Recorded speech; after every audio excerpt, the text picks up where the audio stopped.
I never thought I'd be the type of person who doubted his spouse. I mean, trust is the foundation of a marriage, right? Claire and I had been together for 12 years, and she was my rock, my partner in everything. Or so I thought. It started subtly, like a creeping shadow at the edge of my vision. Little things that seemed off but were easy to dismiss. A missed call here, a vague explanation there. She'd laugh it off. "Oh, babe, don't be silly. You know how stressed I've been at work." And I'd nod, convinced I was overthinking things. But then there was the night she came home late. Her excuse was typical. Another work dinner ran over. I remember sitting at the kitchen table, the remains of my takeout dinner growing cold. She walked in with that nervous energy that seemed so foreign to her.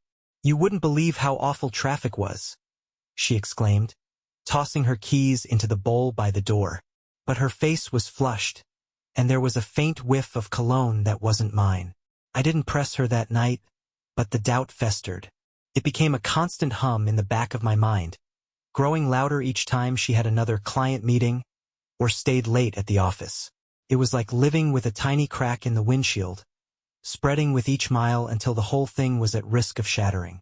The final straw came in the form of her phone. I wasn't one to invade her privacy. I'd always prided myself on respecting her space. But that night, as she showered, her phone buzzed repeatedly on the nightstand. A name popped up, Mia from marketing. Innocent enough. But when the notification showed a winking emoji followed by, "Can't wait to see you again" winking face, my stomach dropped. I didn't touch the phone. I didn't need to. The message confirmed what I'd been too scared to face.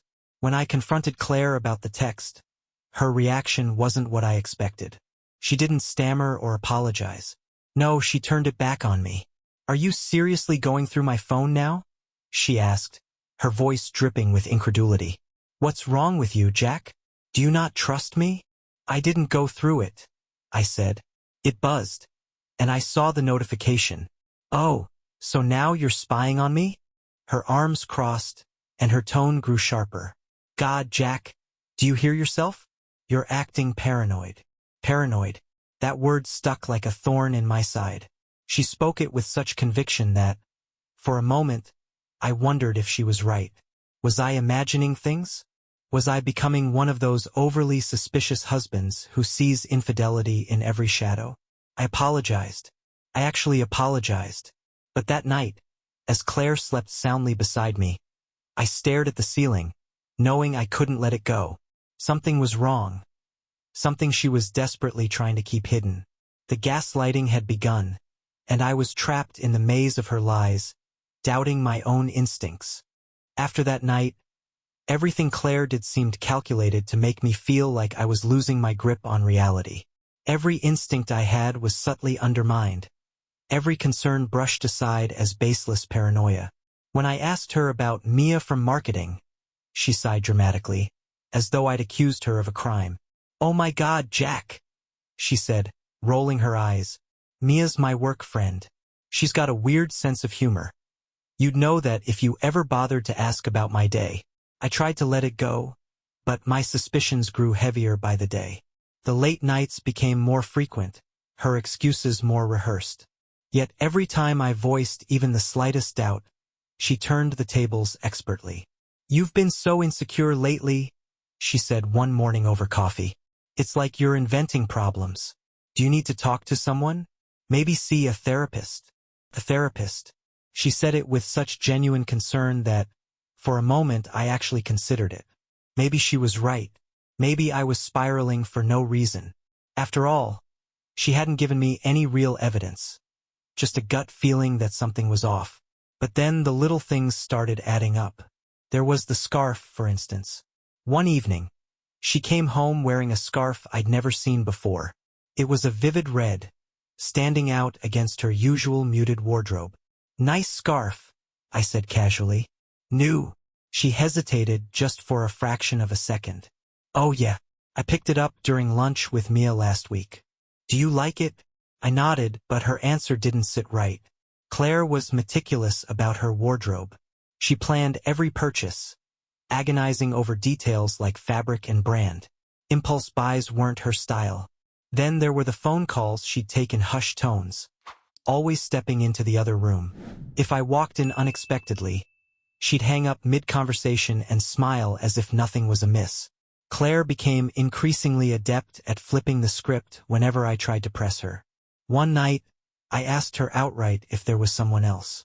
She laughed. A short, bitter sound. "Are you serious, Jack?" she said, shaking her head. "You've got to stop watching those stupid true crime shows. Not every woman with a job and a social life is sneaking around." "It's not that," I said, trying to sound calm. "It's just, you've been different lately." "Different how?" she demanded. "You're the one acting different, Jack. You're always watching me, waiting for me to slip up. It's exhausting." I didn't know how to respond to that. She was so convincing, so resolute, that I found myself doubting everything I'd noticed. Was I imagining things? Creating problems where none existed? To make matters worse, she started telling our friends about my paranoia. At a dinner party, she jokingly mentioned how I'd gone full detective over a stupid text from Mia. "You wouldn't believe it," she said, laughing. "He actually accused me of cheating. I mean, can you imagine?" Our friends laughed with her, but I saw their glances, half amused, half concerned. I felt like I was shrinking under their scrutiny. I tried to smile, but inside, I was unraveling. After the dinner party, I sat alone in the living room, nursing a drink and staring at the darkened TV screen. Claire had gone to bed without a word, leaving me to stew in my thoughts. I wanted to believe her. God, I wanted to, but the pieces didn't fit no matter how much I tried to force them together. The problem was, I couldn't prove anything. And without proof, I couldn't shake the nagging voice in my head whispering that I was the problem, not her. I resolved to keep my suspicions to myself, to bide my time and gather evidence. If I was wrong, I'd apologize and make it right. But if I was right, well, that was a possibility I wasn't ready to face. By now, I was walking a tightrope between suspicion and self-doubt. Claire had masterfully painted me as paranoid, not just to herself but to our friends. Still, I couldn't let it go. I had to know the truth, and if she wasn't going to give it to me, I'd find it myself. That weekend, I told Claire I was going to the hardware store to pick up supplies for fixing the deck. Instead, I drove to the next town over and parked outside a small, nondescript office building. The sign on the door read Private Investigations, Discreet Solutions.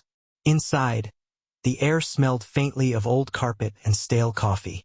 A man with graying hair and a no-nonsense demeanor introduced himself as Dan Harper.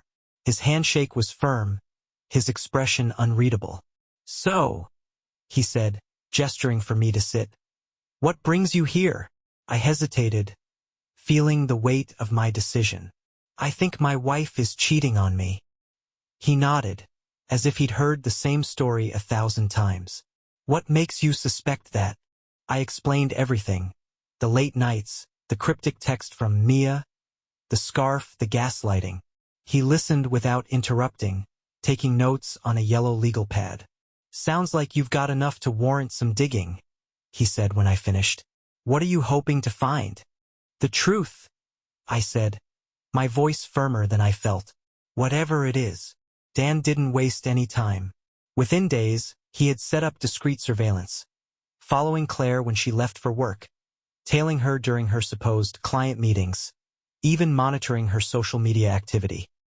He assured me his methods were untraceable, but I still felt a gnawing guilt in the pit of my stomach. At home, I played the role of the dutiful husband.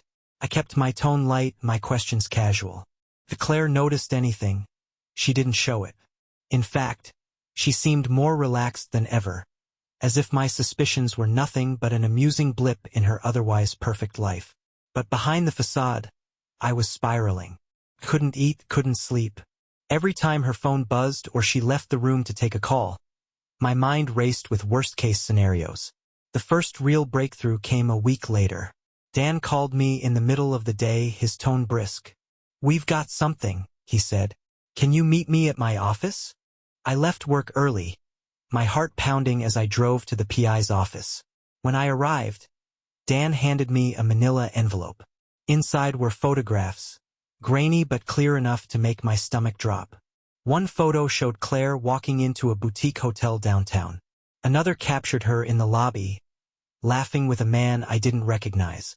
They were close, their body language too intimate to dismiss. "That's not Mia," I muttered, the words catching in my throat. "Nope," Dan confirmed. "His name's Tyler. Works in marketing but not at your wife's firm. We're still digging into how they know each other." I stared at the photos, my world collapsing around me. Claire wasn't just hiding something. She was lying to my face, building a narrative that made me question my own sanity while she carried on with someone else. I didn't confront her that night. Instead, I tucked the envelope into a drawer in my office and pretended everything was fine. If she could play the part of the devoted spouse, so could I. But inside, I was seething. I started noticing things I hadn't before, like how her face lit up when she checked her phone, or the way she'd hum under her breath as she got ready to go out. One evening, I casually asked, "How's Mia these days? Still sending you those weird texts?"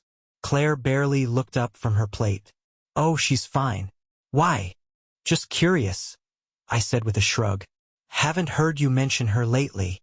She smiled, that same disarming smile that used to melt my heart. "Work's been hectic. I'm lucky if I get 5 minutes to chat with anyone." I nodded, biting back the urge to call her out right then and there. I wanted to scream, to shove the photos in her face and demand answers. But I knew better. The longer I played along, the more rope she had to hang herself. That night, as she slept peacefully beside me, I stared at the ceiling, clutching the truth like a lifeline. The trap was set, and it was only a matter of time before Claire's carefully constructed lies came crashing down around her. The photos haunted me, each glance at them fueling my resolve to see this through. Claire's lies had grown into a web so tangled I could barely recognize the life we'd built. But the cracks in her facade were starting to show, and I was determined to pull at every loose thread. It began innocuously enough. Another late night at the office, another hurried excuse about a client dinner. She kissed me on the cheek as she left, her perfume lingering in the air. I waited exactly 10 minutes before grabbing my phone and dialing Dan. "She's on the move," I said. "I'm already on it," Dan replied. I paced the living room, imagining where she might be heading. With every passing minute, the betrayal cut deeper. When Dan texted me an hour later, my hand trembled as I opened the message. "Boutique hotel again. Tyler's here too." Dan was thorough. Over the next week, he provided me with more photographs, timestamps, and even snippets of overheard conversations. Claire and Tyler weren't just meeting, they were deeply involved. Their body language, the way she leaned into him, the way his hand lingered on her back. It all painted a picture I didn't want to see. One photo in particular made my blood run cold. It showed Claire leaving the hotel, her scarf loose around her neck, her hair slightly mussed. Tyler followed a few steps behind, grinning like a man who had just won the lottery. I wanted to confront her. God, I wanted to. But every time I worked up the nerve, something stopped me. Maybe it was the fear of hearing her admit what I already knew. Maybe it was the thought of our friends, our families, everyone who'd believed in us. Or maybe it was the tiny, desperate hope that there was some other explanation.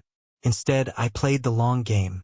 I started keeping a journal, documenting every suspicious detail, every inconsistency in her stories.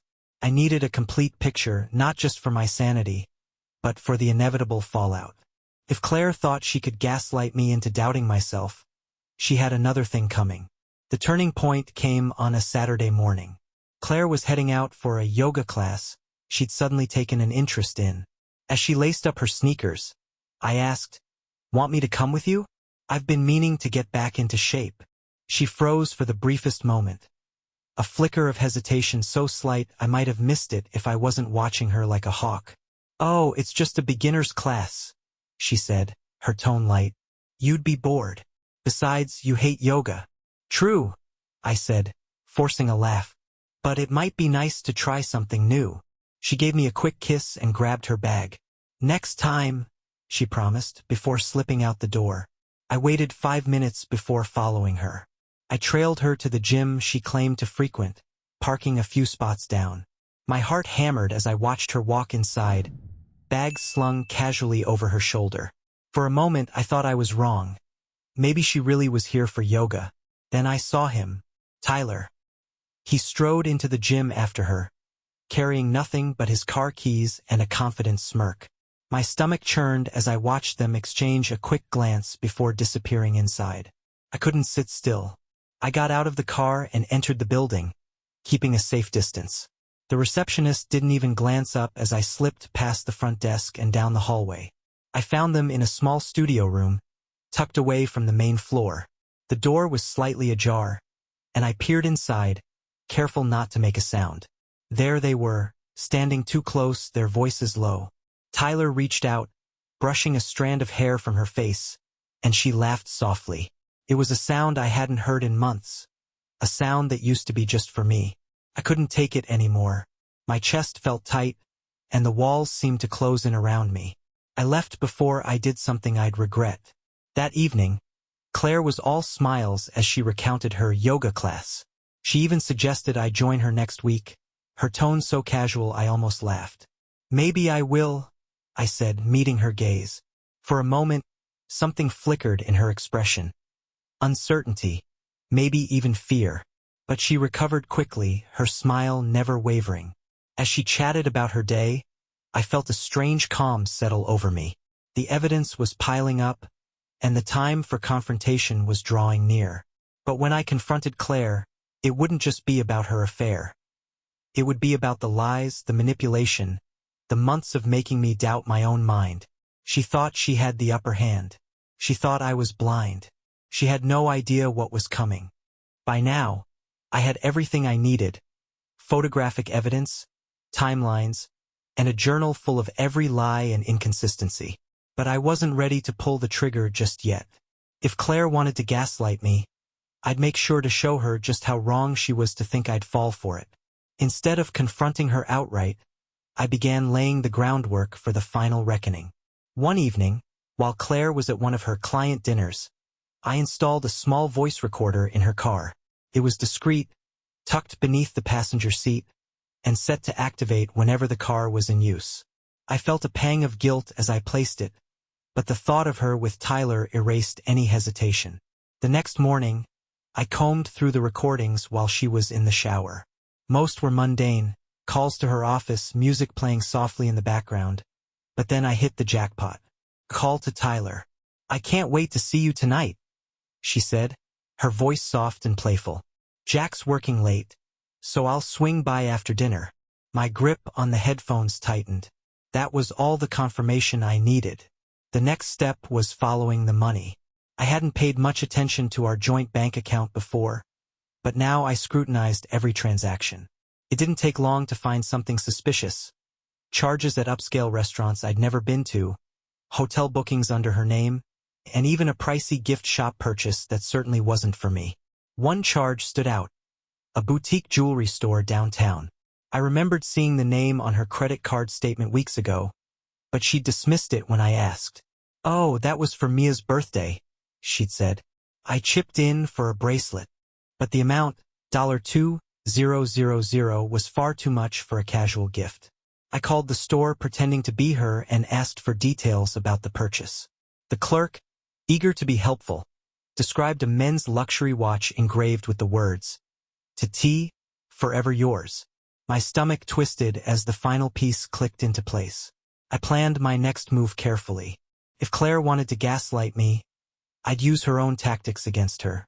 Over dinner one night, I casually mentioned a last-minute work trip the following weekend. "I'll be out of town Friday through Sunday," I said, cutting into my steak. "Big client presentation in Boston." Claire's eyes lit up for a split second before she masked it with a concerned frown. "That's so sudden. You sure you can't get out of it?" "Afraid not," I said, forcing a smile. "It's an important deal." "Oh, well," she said, her tone light. "Maybe I'll have a spa day or something while you're gone." I nodded, hiding my satisfaction. She was already making plans, and I had every intention of catching her in the act. When Friday rolled around, I left for my supposed trip, kissing her goodbye as she waved from the doorstep. I drove a few miles out of town and parked in a motel lot, watching the hours tick by. Sure enough, just after 7 p.m., she left the house, her overnight bag in tow. Dan and I followed her car at a safe distance, watching as she pulled into the boutique hotel's parking lot. Tyler was waiting for her by the entrance, his arm draped casually around her shoulders as they walked inside. Dan nodded to me. "You want me to get more footage?" "Not yet," I said. "Let's see how far this goes." We waited for an hour before sneaking inside. Dan had rented a room under a fake name earlier that day, and we used it as a base to review the hotel's floor plan. With the help of a well-placed tip to the concierge, we confirmed their room number. Armed with a discreet camera, we recorded everything. Claire opening the door in nothing but a robe, Tyler pulling her into an embrace. I didn't stay long. Watching it unfold in real time was too much, and the evidence was damning enough. Back in the car, I stared at the screen as the footage replayed. My hands trembled, but not from sadness. The betrayal was crushing, yes, but now it was overshadowed by something else. Determination. She thought she could manipulate me, twist the narrative, make me doubt myself. But now I had all the proof I needed. The game wasn't over yet, but Claire didn't realize she was about to lose. I'd let her bask in her lies a little longer. The final act was coming, and it would be a performance neither of us would ever forget. That weekend felt surreal.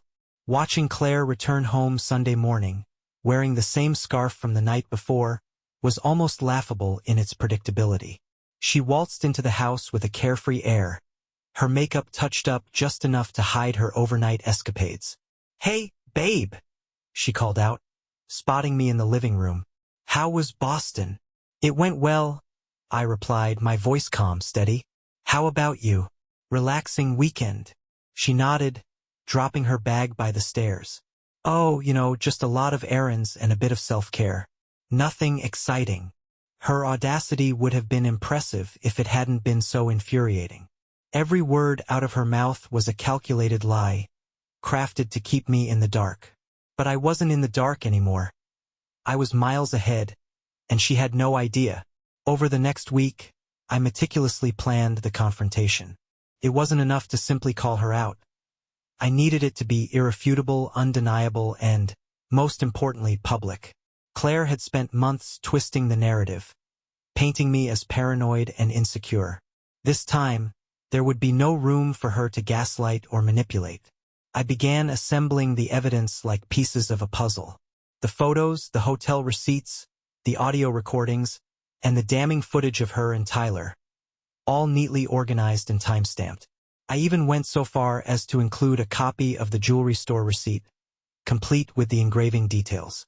The final touch was a group text to our closest friends and family. It was simple, just an invitation to a special dinner at our house the following Saturday. Claire, of course, was thrilled. "What's the occasion?" she asked, smiling over her coffee. "Just felt like celebrating," I said, keeping my tone light. "It's been a while since we had everyone together." She nodded, oblivious. "That's such a great idea. I'll help with the menu." I let her plan the evening, watching her excitement build as she chatted with friends and picked out appetizers. She had no idea what was coming. Saturday arrived, and our house was buzzing with energy. Claire was in her element, chatting with guests, pouring drinks, and laughing like nothing was amiss. I played along, greeting everyone warmly and making small talk as the evening unfolded. Once dinner was served and the plates were cleared, I stood at the head of the table and tapped my glass for attention. "Thank you all for coming tonight," I began, my voice steady but firm. "I wanted to take a moment to share something important, something that's been weighing on me for a long time." Claire's smile faltered slightly, but she quickly recovered. "Jack, what's this about?" she asked, her tone light but with an edge of nervousness. I looked directly at her, holding her gaze. "It's about trust," I said.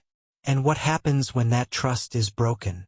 The room fell silent, the weight of my words settling over the table.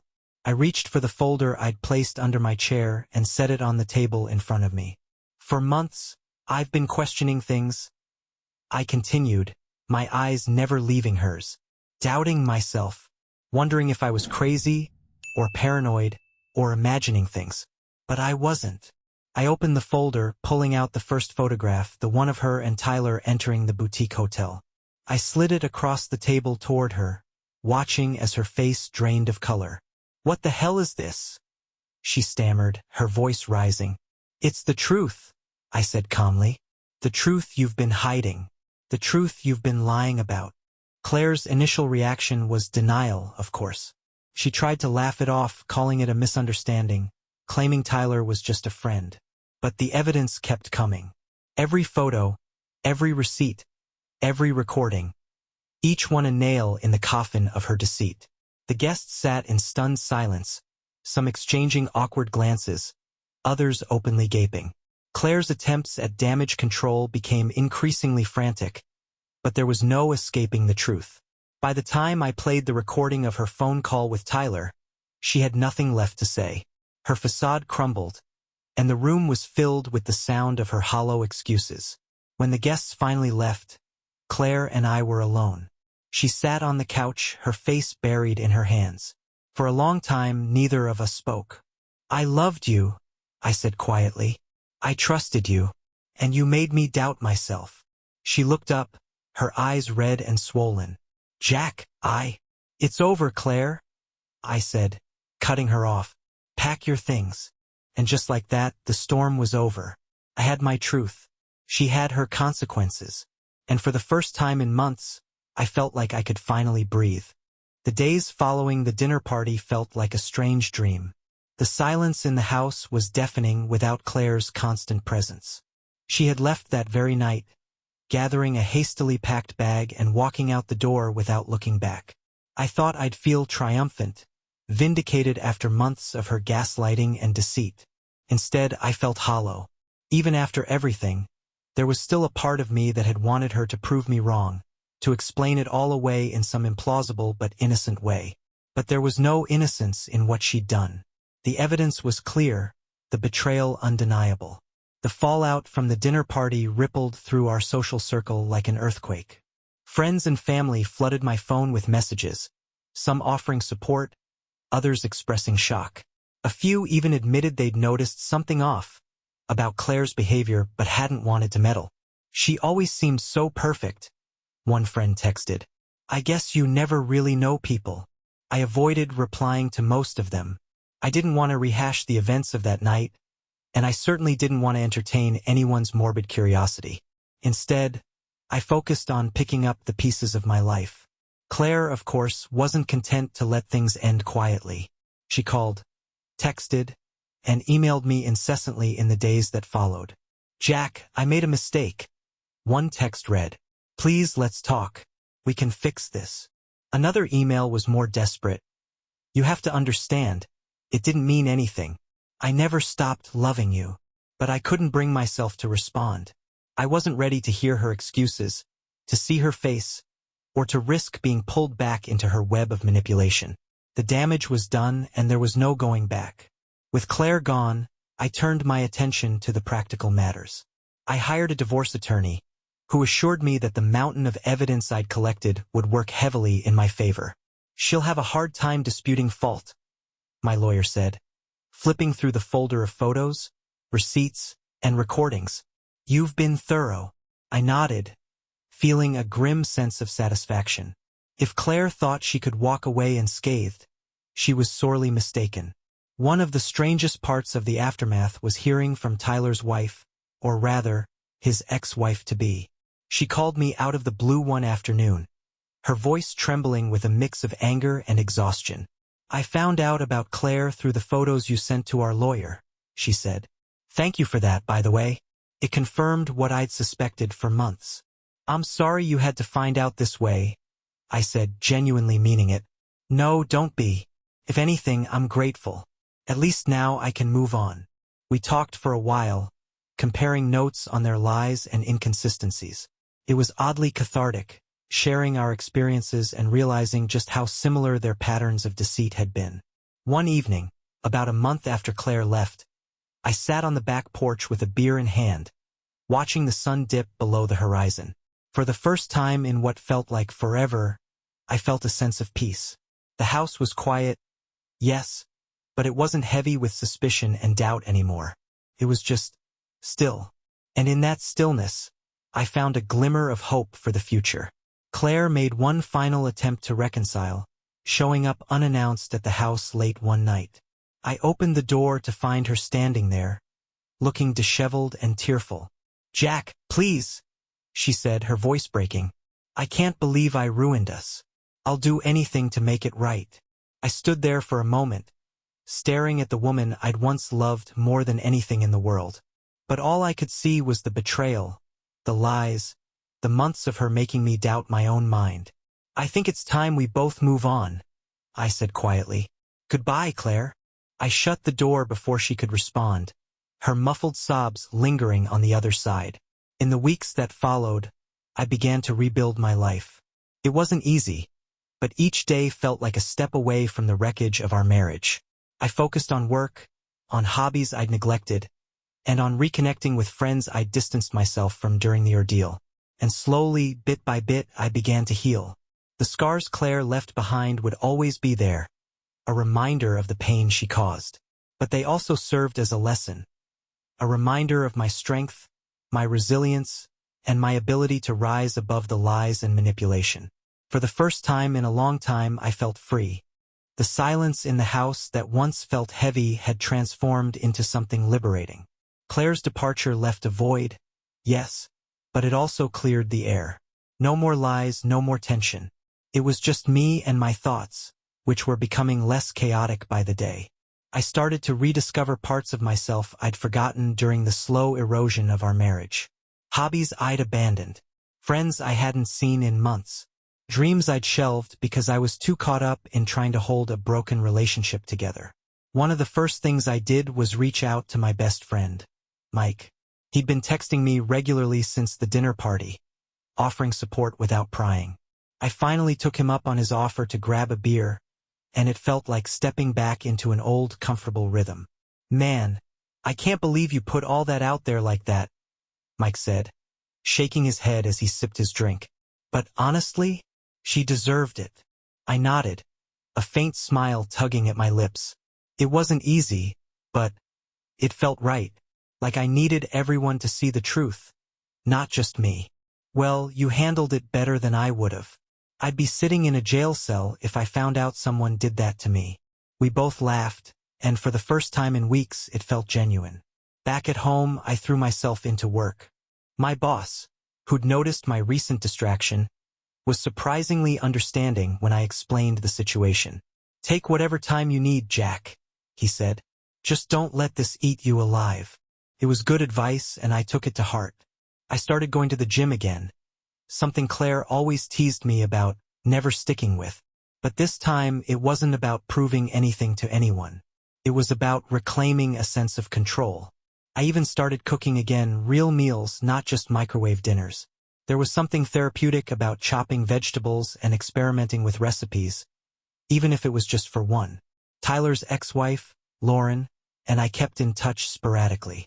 Our conversations were never overly personal, but there was a shared understanding between us, a camaraderie born of shared betrayal.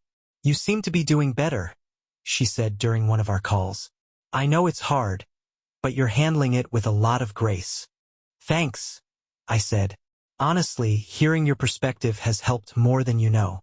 At least I'm not alone in this." "Far from it," she replied.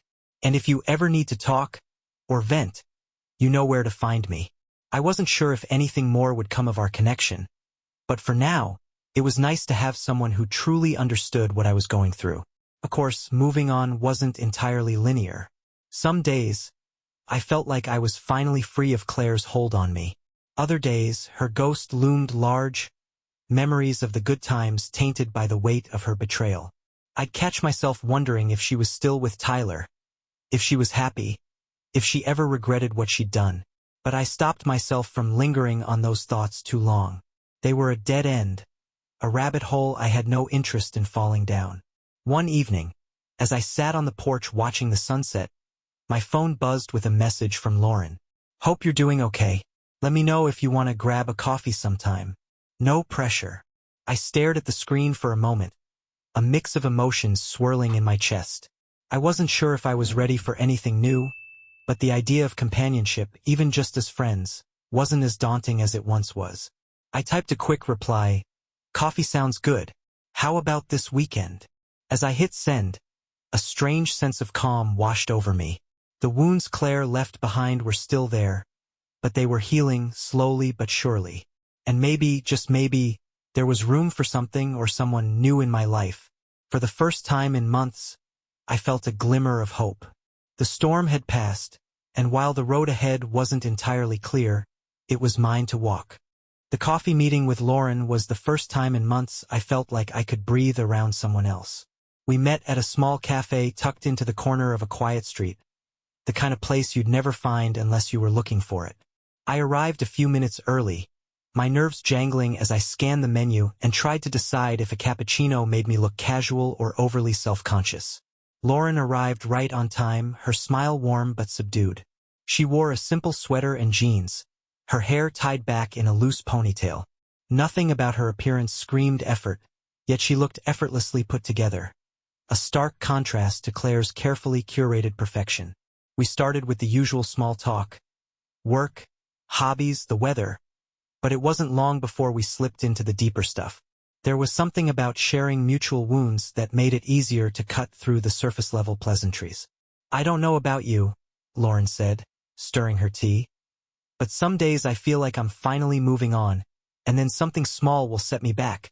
A song on the radio, an old photo, it's like starting all over again." I nodded, understanding exactly what she meant. Yeah, it's like this constant battle between wanting to let go and feeling like you need to hold on to the anger to protect yourself. Exactly. She sighed, then gave a small laugh. At least we're not alone in this mess. It was true. Talking to Lauren felt like stepping into a safe harbor after months adrift. She got it. She got me. Not long after meeting Lauren, Claire made her presence known again. This time it was a handwritten letter, delivered to my mailbox without a return address. My heart sank as I opened it, her familiar handwriting scrawled across the page. "Jack, I know I've said this before, but I am so sorry.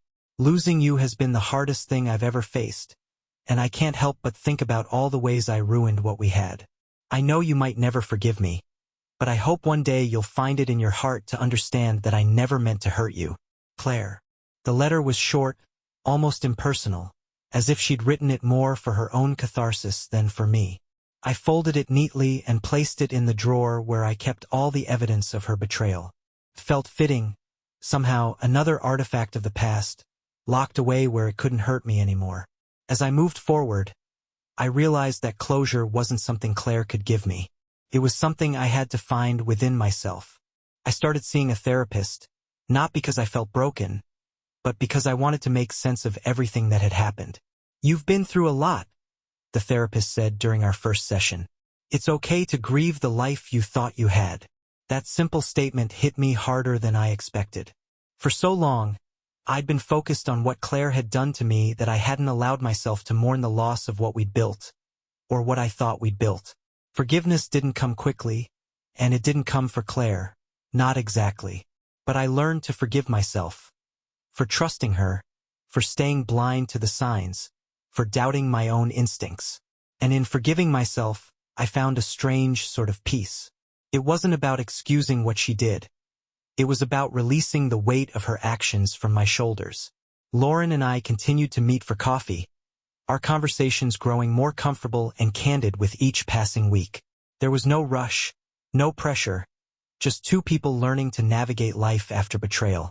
One evening, as we walked through the park after dinner, she stopped and turned to me. "Do you ever think about what's next? Like, really next?"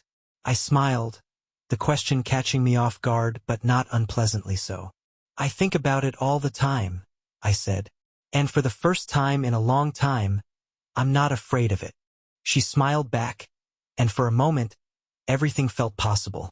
The wounds Claire left were healing. They'd leave scars, no doubt, but scars are proof of survival. Proof that I'd weathered the storm and come out stronger on the other side. As I stood on the threshold of this new chapter, I felt something I hadn't felt in months. Hope. Not just for the future, but for myself, for the person I was becoming.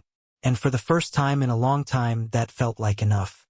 Months passed, and the echoes of my past with Claire grew quieter with each day. Life wasn't perfect. It never is. But it was mine again, free from the constant shadows of doubt and manipulation.